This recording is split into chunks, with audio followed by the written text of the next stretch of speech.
저기 우리 방에 갖다 박간의 모임에서 만났던 예라 씨 부부. 시부모님 댁으로 인사 온 건 이번이 처음입니다. 새해 복 많이 받으세요, 어머니. 그래. 아이고. 좋은 날씨 온다 고생했다. 그래. 너는 이놈아들 잘 살아. 아이고 멀리서 오니라. 아이고. 편안하게 생각하는 거 이렇게 생각해. 네. 편안하게 생각하는 거 이렇게 생각해. 네. 제발 편하게 생각하라고 몇 번을 강조하셨건만 편안하게 하고. 대충 그렇게 했는데. 가족하고 한잔하고. 네. 며느리는 곧장 부엌으로 갑니다. 그 차 끓일게요, 제가. 차. 아니 제가 할게요. 이거 들고 왔어요. 여기다 올려놓을까요? 어떤 거? 컵. 네. 우리 아직 엄마 났어요. 매우 바람직하게 새신랑도 주방으로 입장하셨습니다. 그런데 그때 아들아,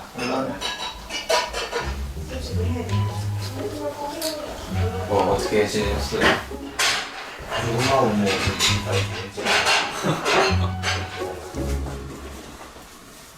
몇 분 전까지만 해도 분명 손님이었는데 예라 씨의 포지션이 어느새 바뀌었습니다. 저도 뭐 시어머니 시아버지께 사랑받는 정말 그 소위 말하는 남의 집 며느리처럼 예쁨 받고 애교도 많이 부리면서 이렇게 하고 싶은 마음이 큽니다. 근데 제가 28년간 그렇게 안 살았는데 사실 하루아침에 그렇게 되기가 쉽지 않잖아요. 뭐 저희 어머니 아버지 친정 어머니 아버지한테도 그렇게 안 하던 버릇인데 계속 노력은 해볼 생각입니다. 아버지에게 불려온 뒤로 쭉 앉아만 있는 새신랑은 본능적으로 주방 쪽 눈치를 살핍니다. 제가 뭐 괜히 안 하던 거 해가지고 아내가 욕먹는 게 아닐까 그런 걱정 때문에 부엌에 전혀 들어가지 않던 애가 결혼을 하더니 갑자기 부엌에 막 엄청 들락날락거리면은 조금 이상하게 생각하실 수도 있을 것 같아서 도대체 집에서는 뭐 어떻게 하길래 아주 남자를 잡고 사네 뭐 이런 식의 말이 들릴 수도 있을 것 같아서 대문 밖에선 분명 두 손 잡고 나란히 걸었던 것 같은데 집에 들어오니 남편과 아내의 위치가 확실히 달라집니다.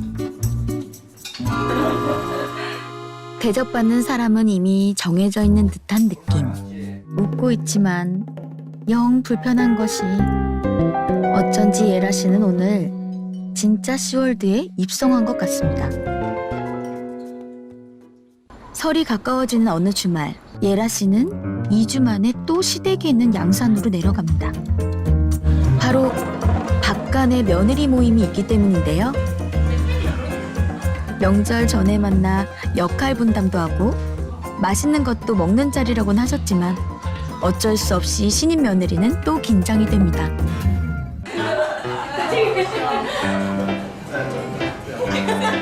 각자 자신의 이름은 잠시 뒤로 하고 누구의 아내, 큰 집, 작은 집, 몇째 며느리로 이 자리에 모였습니다. 진짜? 그럼 어디? 병원 갔다 왔어요? 어제 또 다시 MRI 찍었는데 이제 시집하면 다 힘들이 걸려. 무서운 이야기를 다들 웃으면서 하시니 더 무섭습니다. 게다가 상처받은 신 저요? 아, 저 나왔으면 알고 있다. 나 화장실에서 봤어. 나는 큰집 화장실. 그래 괜히 눈물이 나는 거냐. 지금은 뭐 집에서 아, 나는 망했다. 나는 이제 큰일 났다. 솔직히 말씀드리면 피하고 싶으면 피하고 싶은 마음이 제일 큽니다. 아까도 얘기 들으셨겠지만 남자들은 그래도 가만히 있는다고 하시는 얘기 들으셨잖아요. 알면서 모르는 척을 하는 건지 아니면 애써 외면을 하는 건지는 잘 모르겠지만 그러니까 한국 사회에서는 과연 며느리들이 참을 수밖에 없나 뭐 그런 생각도 들어요. 결혼 3개월 차 예라 씨에게도 첫 명절이 찾아왔습니다. 또 한 번 시댁으로 가는 길. 서둘러 온다고 왔는데 형님들은 벌써 일을 하고 계십니다.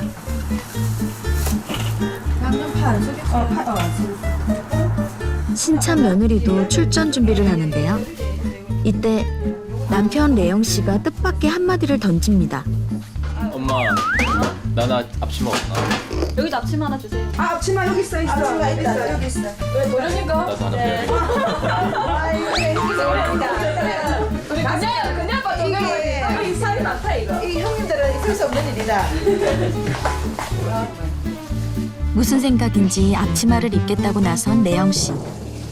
갔는데 막 어른들이 부엌에 있지 말고 와서 앉아 쉬어라 이렇게 얘기하면 어떡할 거야?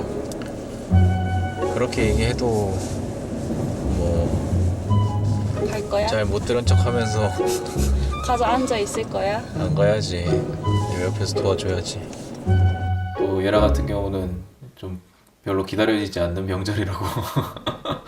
구체적으로는 어떻게 해야 될지는 잘 모르겠는데 일단 서로 최대한 기분이 상하지 않게끔 얘기를 잘 들어보고 좀 중간에서 역할을 잘 해야죠. 티를 내려면 앞치마를 입어야 될 것 같아서 와이프가 입혀줬어요.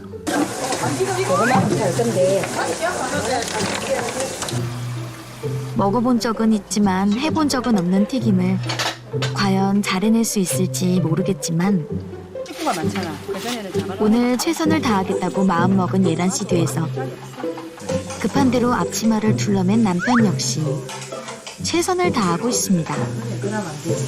근데 남자가 앞치마 입었다는 그 사실 하나만으로도 지금 그렇죠. 획기적인 거예요. 아빠들이 보면 뭘 할란지. 앞치마를 한 번 맸다고 이렇게 감사해서 이렇게 이슈가 된다는 거는 변화를 문제가 있는 것 같은데.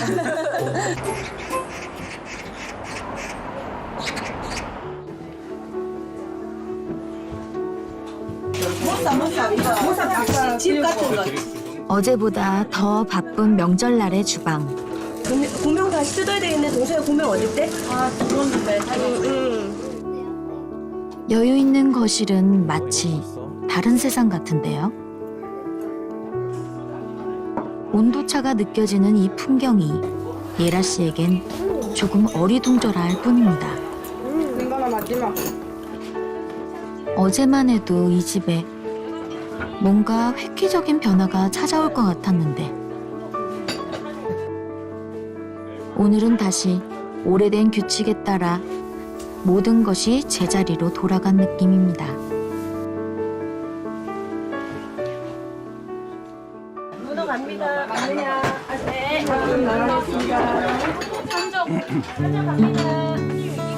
차례상을 올린 뒤에는 서둘러 아침상을 차려야 합니다. 남자 어른들이 가장 먼저, 그 다음은 아이들.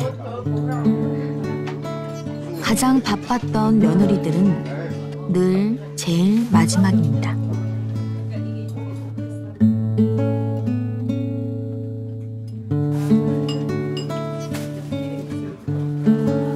며느리들만 밥을 못 먹고 일을 해야 되고 며느리들만 이렇게 참아야 되냐.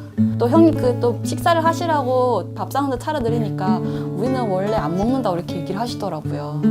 왜 꼭 며느리들만 희생을 해야 되는지라는 의문점이 좀 들기도 해요. 답답한 것은 이 명절이 지나도 며느리들의 고단한 일상은 나아질 게 없다는 사실입니다. 어머니나 다른 형님들도 다 알고 계세요. 근데 이제 겉으로 표현을 못 하시고 또 그때 그 시대에는 표현을 하는 게 굉장히 힘들었기 때문에 감수를 하고 계신 거고 같고요. 남편이랑도 많은 이야기를 나누고 있고요. 그다음에 어떻게 좀 바꿔나갈 수 있을지 또 찾아가고 있는 중이에요. 아 진짜 고생. 빨리 집에 가서 쉬어야겠다.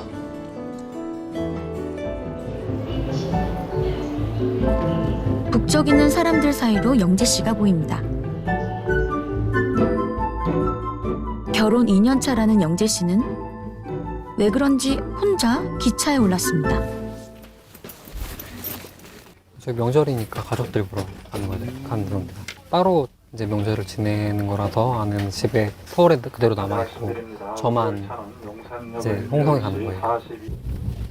절대로 부부싸움을 한 건 아니고요. 두 사람의 합의하에 명절을 따로 보내는 것이라고 합니다. 결혼하고서부터 계속 명절 때는 따로 떨어져 있어가지고 뭘 하고 있는지 정확히 모르고요.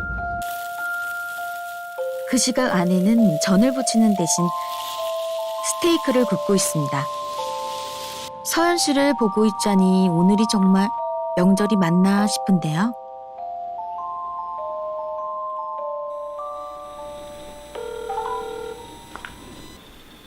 여보세요? 네, 어머니. 어머니 저녁 드셨어요? 아니 아직 먹으려고 이제 아, 왜 기침하세요? 감기 들어서 한참 알았지? 아이고. 아이고, 맨날 저한테 잔소리 하시더니 감기는 어머니가 다 걸리시네. 그냥 집에서 혼자 놀거나 아니면 이제 서울에 남아있는 친구들 만나서 잠깐 뭐 차 마시기도 하고 놀기도 하고 그냥 연휴라서 좋아요. 좀 여유롭고. 사실 명절에 시댁을 가지 않기로 한 건 오랜 고민 끝에 내린 결정이었습니다. 일단 저는 중학교 때부터 이제 나는 엄마처럼 살지 말아야지 라는 생각을 되게 많이 했어요. 엄마가 부부 갈등으로 되게 많이 힘들어 하셨으니까. 한국에서 며느리라는 단어 안에 담겨 있는 여러 가지 의미들이 있잖아요. 근데 나는 그런 사람이 아닌데 사람들은 나를 며느리로 보는 거예요. 시부모님한테 전화는 얼마나 드려? 아니면 제가 가을에 결혼하는데 심지어 추석 지나고 결혼하라는 거예요. 왜? 이랬더니 한 번이라도 덜 가야 된대요, 그렇게. 저는 그런 모든 시선들이 너무 불편했고 여전히 불편해요. 고심 끝에 한 선택이지만 남들과 다른 길을 간다는 것이 속없이 즐거운 일일 수만은 없습니다. 이게 저희 가족끼리만의 합의라면 괜찮을 텐데 이제 주변 어머님 친구분들도 계시고 저 사람들은 다 누릴 수 있는 거를 난 누리지 못할까 이런 거에 대한 뭐 아쉬움, 서운함 같은 거는 있으실 것 같아요. 그러니까 맨 처음에는 약간 죄책감이 드는 거예요. 내가 뭔가 잘못하고 있는 것 같고 나쁜 사람이 되는 것 같고. 저는 그냥 제 모습 그대로 보여드리는 거가 제가 할 수 있는 유일한 방법인 것 같아요. 그래서 지금 되게 천천히 가족이 되어가는 과정이라고 생각해요. 불편한 역할극 대신 솔직한 마음으로 다가서는 것이 진짜 가족이 되는 길이라고 두 사람은 믿고 있습니다. 남편 영재 씨는 꼭 하고 싶은 얘기가 있다고 합니다. 엄마 생신 때 뭐 저희는 저희 나름대로 어머니한테 뭐 축하 인사나 이제 선물 같은 거를 뭐 약속하게 보냈는데 와이프한테 다른 집 며느리가 이렇게 생일상을 차려줬대라고 사진을 찍어가지고 그러니까 받은 거를 보내주신 거예요. 엄마 내가 그 서연이 어머님 생신이신데 서연 어머니가 나한테 다른 집 사이는 이렇게 밥상 생신상을 차려서 줬어라고 사진을 나한테 보내시진 않잖아. 엄마 보내면 이상할 것 같잖아 하면은 엄마도 바로 되게 이상하지 라고 말씀을 하세요. 엄마 그거야. 그게 이상한 거야. 이 문제를 해결하려면 남자들이 이제 이 문제를 바라보고 이제 내 문제다. 우리 남자들이 더 책임을 갖고 이 문제에 뛰어들어야 된다고 생각을 해요. 부부가 같이 노력해야 어른들의 생각도 바꿔나갈 수 있다는 것인데요. 함께 고민하며 해답을 찾아가고 있다는 서연 씨 부부. 명절에 찾아뵙지 못한 대신 두 사람은 곧 양가 부모님을 모시고 가족여행을 떠날 겁니다.